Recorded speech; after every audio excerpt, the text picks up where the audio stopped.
Assalamualaikum warahmatullahi wabarakatuh. Alhamdulillahi rabbil alamin.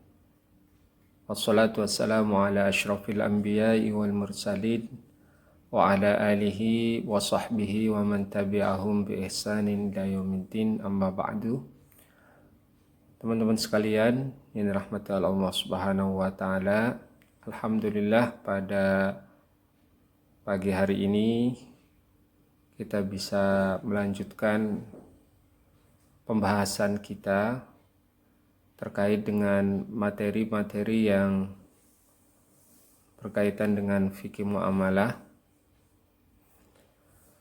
Pada minggu yang lalu kita sudah membahas tentang al-milkiyah, ya, kepemilikan di dalam Islam. Insyaallah pada hari ini kita akan membahas tentang asbab iktisab al-milkiyah at-tammah, ya. Sebab-sebab mendapatkan kepemilikan secara sempurna, ya. Kalau sebelumnya dari sisi sempurna dan tidaknya kepemilikan itu ada kalanya kepemilikan yang sempurna al-milkiyah at-tammah. Yang kedua adalah al-milkiyah an-naqisah, kepemilikan yang tidak sempurna. Nah, bagaimana cara mendapatkan atau memperoleh kepemilikan secara sempurna? Ya, kita tahu bahwa syariat Islam ini memberikan hak pada siapapun, ya, pada manusia, bahkan termasuk janin yang masih di dalam perut ibunya itu memiliki hak untuk memiliki barang dan memanfaatkannya. Nah, di dalam Islam, ya, ada beberapa sebab kita bisa memperoleh atau menguasai sebuah barang, menguasai sebuah harta dengan beberapa sebab, ya. Yang pertama dengan cara menguasai atau mendapatkannya sesuatu yang masih bersifat mubah. Tidak ada satu orang pun yang memilikinya. Nah, ini disebut dengan ihraz al-mubahat. Yang kedua, dengan cara melakukan transaksi, memindahkan. Yang pertama adalah ihraz al-mubahat, ya. Menguasai atau menguasai sesuatu lahan yang masih mubah, ya, masih diperbolehkan. Yang dimaksud dengan mubah ini adalah harta, ya. Jadi harta, yang dimaksud harta bukan hanya sekedar uang, ya, tetapi bisa tanah, ya, lahan, ya, yang belum dimiliki oleh seseorang, ya. Seperti misalkan lahan-lahan, ya, ataupun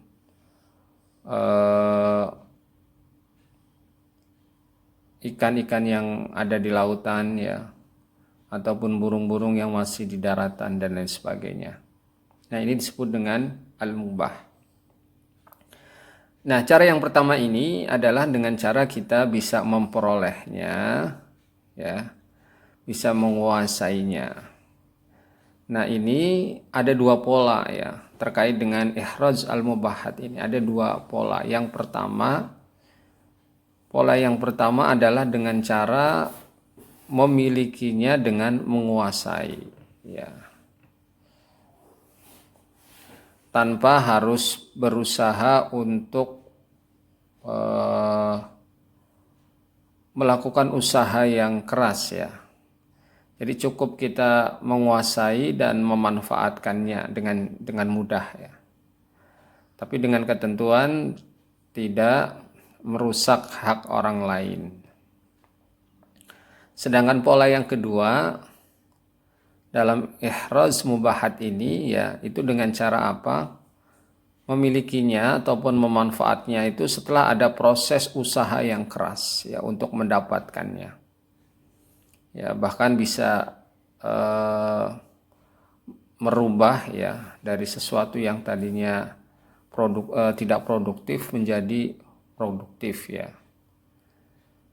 Nah, contoh yang pertama ya, yaitu pola yang pertama ya, itu hanya sekedar menguasai tanpa harus ada usaha yang keras untuk mendapatkannya.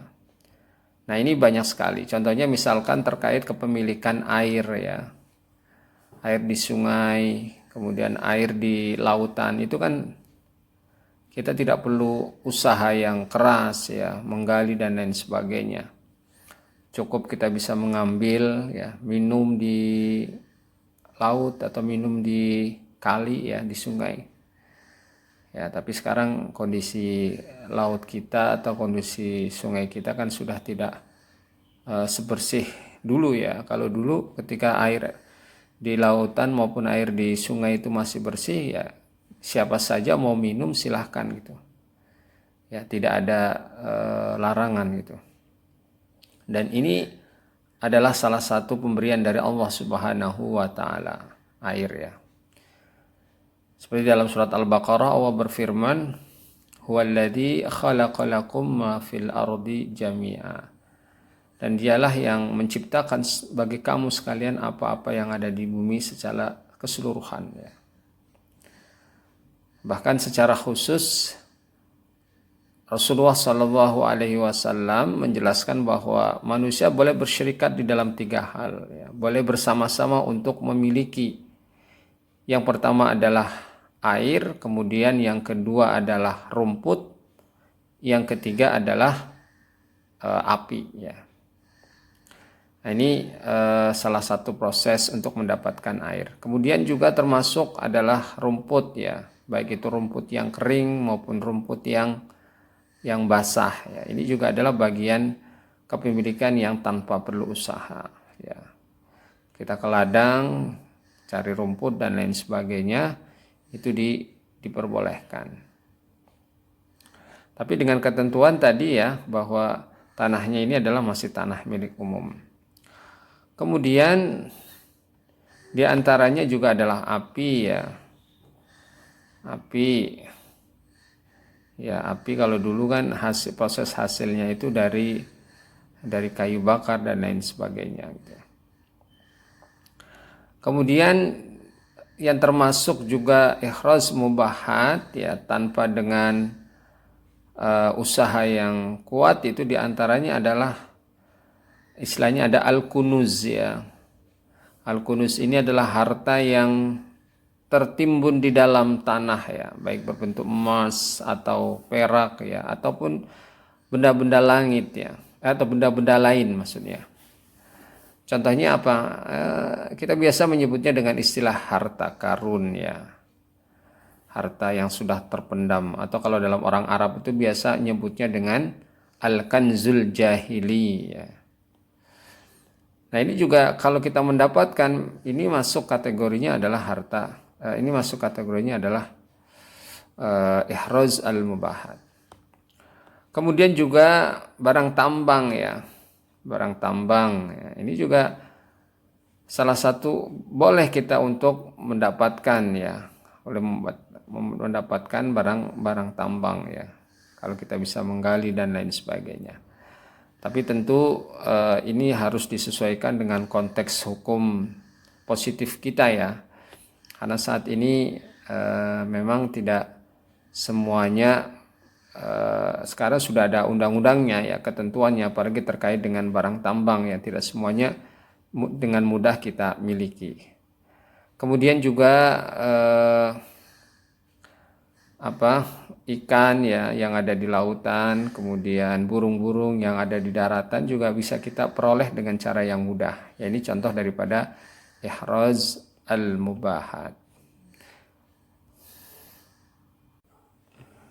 Kemudian yang pola kedua yaitu ada upaya atau usaha yang keras ya untuk mendapatkannya. Ini contohnya adalah terkait dengan akad ihyaul mawat ya.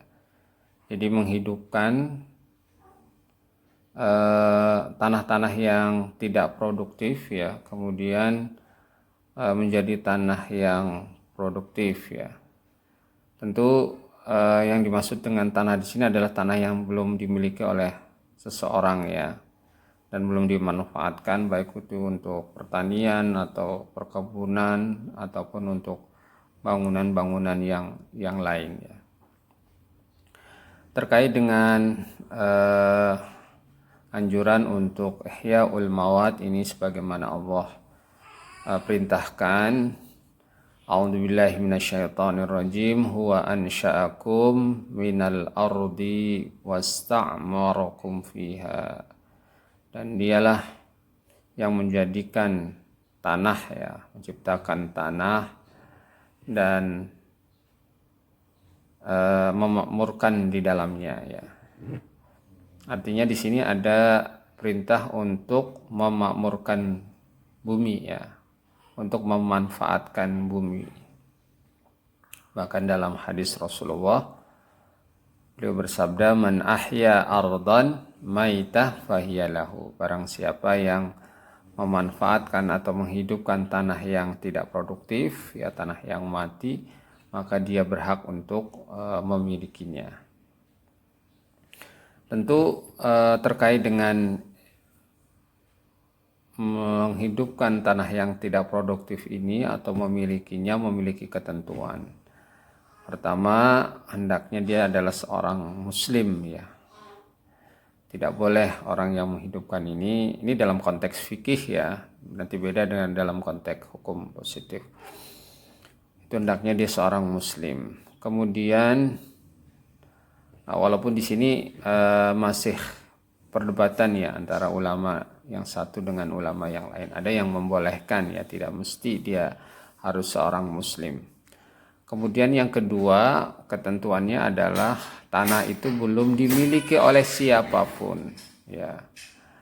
Kemudian yang ketiga, memiliki izin atau legalitas dari negara ya, dari negara. Jadi memang diperbolehkan gitu. Walaupun mungkin ini tanah negara, tapi ini ada kebijakan dari negara. Barang siapa yang mau mengelola ya, itu menjadi hak milik Anda ya. Seperti dulu ada istilah transmigrasi ya, itu memanfaatkan tanah yang begitu luas di beberapa daerah Sumatera dan Kalimantan gitu. Nah, kemudian selanjutnya adalah terkait sebab memiliki kepemilikan itu adalah akad ya, atau transaksi untuk mendapatkan kepemilikan, dan ini banyak sekali ya, bisa dilakukan dengan akad jual beli al-bai ya, ataupun dengan akad hibah maupun wasiat ya, maupun akad-akad yang lain yang bisa intinya adalah bisa mendapatkan harta tersebut. Kemudian selanjutnya adalah keuntungan dari harta yang dimiliki, atau istilahnya at-tawallud minal mamluk ya. Ini adalah keuntungan yang didapatkan dari barang-barang atau harta yang dimiliki ya. Misalkan contohnya kita punya peternakan ya, kemudian menghasilkan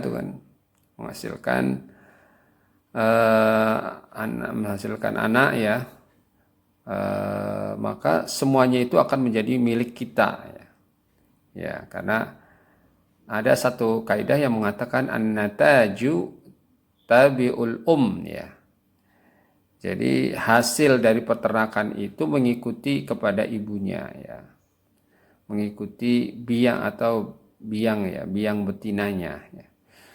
Jadi istilahnya kalau kita punya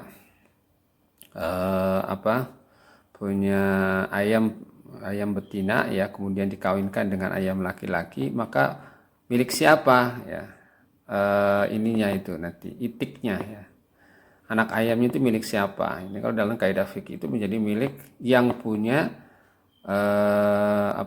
punya ayam betinanya ya. Kemudian juga bisa didapatkan dari keuntungan bisnisnya ya. Jadi kalau misalkan kita punya produk, kemudian kita jual, kita bisniskan, nah keuntungannya itu bisa menjadi kepemilikan kita. Ya, kemudian juga ada istilahnya lagi tanah ya, tanah yang kita sewakan ya, itu juga bisa menjadi kepemilikan kita. Atau misalkan rumah atau mobil yang kita sewakan. Nah, itu keuntungannya itu menjadi kepemilikan kita. Selanjutnya adalah ini yang terakhir, itu adalah al-khawfiyah. Ini kita bisa mendapatkan kepemilikan dengan cara warisan ya. Warisan dari orang tua ya yang sudah meninggal ya, kemudian ahli warisnya anak ya ataupun saudara dan lain sebagainya itu berhak mendapatkan warisan. Nah, tentu ketentuan untuk mendapatkan warisan ini setelah memenuhi beberapa ketentuan. Satu, sudah terselesaikannya pengurusan mayit ya, mulai dari penyiapan, kemudian kafan ya dan lain sebagainya. Termasuk adalah melunasi hutang ya, menyelesaikan wasiat dan lain sebagainya. Kemudian yang kedua, hendaknya yang menjadi ahli waris itu bukan penyebab kematian dari orang yang memberikan waris ya. Jadi kalau misalkan ahli waris kemudian dia membunuh orang yang diwariskan, orang yang mewarisi, maka dia tidak berhak atau terhalang mendapatkan warisan. Kemudian yang ketiga, ini adalah barang yang diwariskan itu adalah barang yang dulu mendapatkannya dengan cara yang legal, dengan cara yang syar'i ya, bukan dari cara yang dilarang oleh Allah Subhanahu wa taala. Kemudian termasuk kita bisa mendapatkannya ini adalah dari denda ya, dari denda yang kita dapatkan ya. Nah, ini banyak ya yang bisa kita dapatkan ya, itu dari hasil denda ya. Ya, contohnya misalkan ada orang merusak barang kita ya, nah, kemudian kita bisa mendapatkan barang tersebut ya. Itu namanya mendapatkan barang dengan cara dari hasil denda. Wallahu a'lam bishawab.